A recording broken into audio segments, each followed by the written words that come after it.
Good morning, welcome to CATEX-TV. My name is Frank Fortunato. This is a live broadcast from Princeton, New Jersey. Today is Tuesday, the 10th of March, 2009. It's 11:30 a.m. Eastern Daylight Time in the United States. It's 3:30 p.m. in London, and it's 9:30 a.m. in Mexico City. If you need to reach us during the broadcast, you can phone in toll-free at 1-866-67-CATEX. Overseas, our AOL instant mail address is CATEX-TV. Just a little note on this day in history. In 1876, the first successful voice transmission occurred on Alexander Graham Bell's telephone up in Boston, as his assistant heard Mr. Bell say, "Watson, come here, I want you." Those were the first words ever uttered on the telephone. We have a little bit of breaking news. This is really a head-spinning story, actually. This is coming from Athens. Nearly 400 Greek government workers may face prosecution for failing to justify their incomes under anti-corruption laws, in the first case of its kind ever in Greece. This is according to police this morning. Some 30 other employees will also be referred to prosecutors after an inspection of their bank accounts turned up income for which they could not account. 6,500 other government workers are required to justify their incomes under anti-corruption measures and are being looked at. Judges and lawmakers face similar requirements, but in practice there is almost no inspection, said one police official. More than 13% of Greeks resorted to bribery last year, with most of the money going to hospitals, tax offices, and urban planning departments. That's amazing. Well, we've not heard the end of that, I'm sure. Now to our stories in the United States. A little while ago, the Federal Reserve Chairman Ben Bernanke concluded a speech and a subsequent question and answer session in front of the Council on Foreign Relations. The chairman said that the country's financial regulatory system must be overhauled to strengthen oversight of banks, mutual funds, and large financial institutions whose collapse would put the entire economy in peril. He said, quote, "We must have a strategy that regulates the financial system as a whole in a holistic way, not just in its individual components." Bernanke's remarks come as the Obama administration and Congress are beginning to work on their overhaul strategies.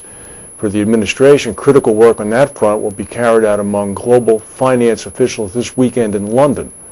That work will help set the stage for the G20 meeting in April. Bernanke did say that the U.S. recession could end this year only if the government is successful in getting financial markets to operate normally again. He did admit that the recession, now in its second year and already the longest in 25 years, has turned out to be more severe than the Federal Reserve Board had anticipated. The chairman might have been on the money on something. The stock market is up 273 points on the first glimmer of some recovery from the financial sector. And it comes from Citibank. Troubled banking giant Citigroup had its best performance in over a year in the first 2 months of 2009. This is according to the CEO, Vikram Pandit. Mr. Pandit told employees this good news in an internal memo, fortunately made public this morning. Mr. Pandit said, "We were profitable through the first 2 months of 2009 and are having our best quarter-to-date performance since the third quarter of 2007.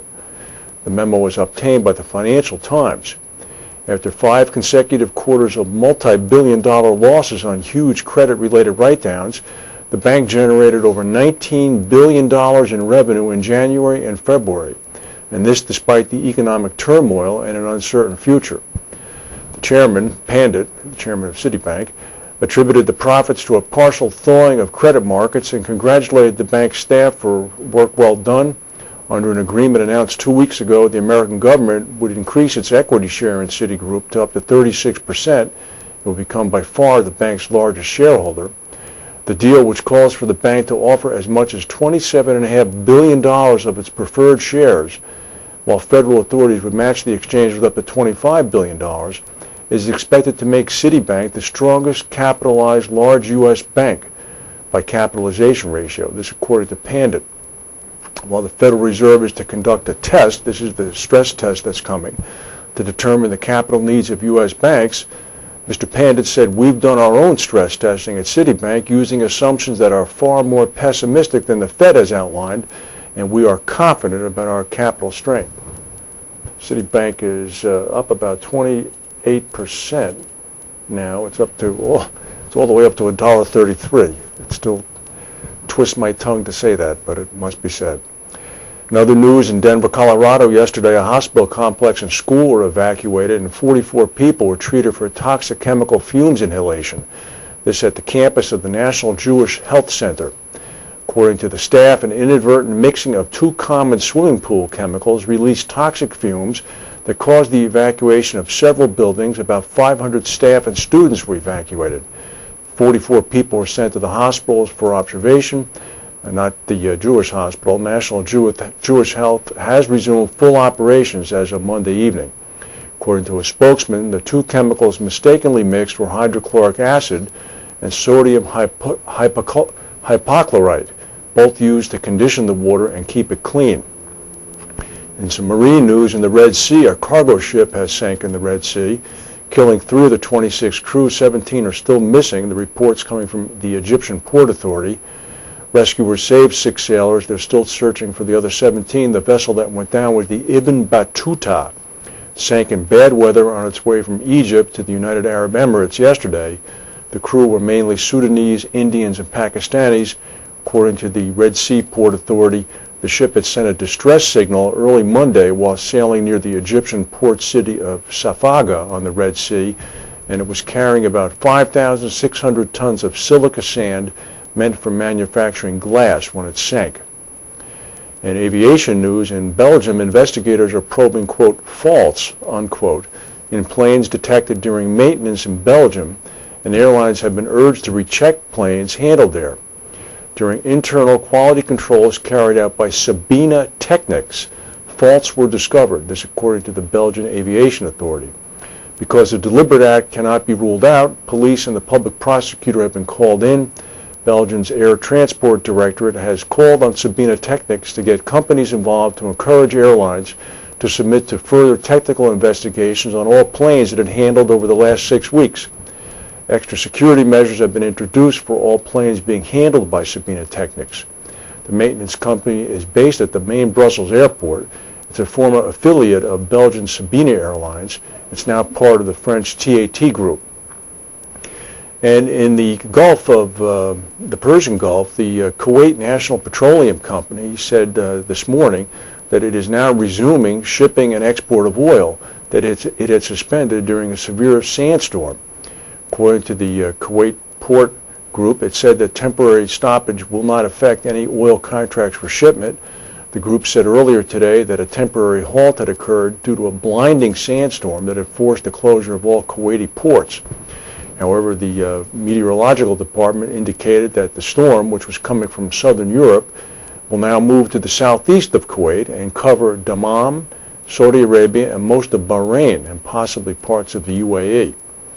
Indeed it did. The next story is the fact that the main King Khalid International Airport in the Saudi capital Riyadh has now been completely shut down. This is after a dense sandstorm has enveloped the entire Saudi capital. Visibility at the airport is down to 0 visibility. Incoming international planes were being diverted to airports in the eastern city of Dammam and also all the way to the west to Jeddah. Outgoing flights are all canceled. It's hoped that the airport will reopen sometime later this evening. And in southern Japan, you may have seen this footage this morning on the television. Mount Sakurajima near Kagoshima City, which is about 1,200 meters high, erupted this morning at 5:22 a.m. It ejected cinders that were thrown about 2 kilometers away from the crater. According to the Japan Seismological Organization, it's possible that the volcano will step up activity, and we've issued a warning to residents living nearby. The volcano is about 950 kilometers southwest of Tokyo. It last erupted in February. The agency that monitors seismic events in Japan boosted the alert level by a notch this month. We'll go now to a word from our sponsors and come back quickly with the rest of the news.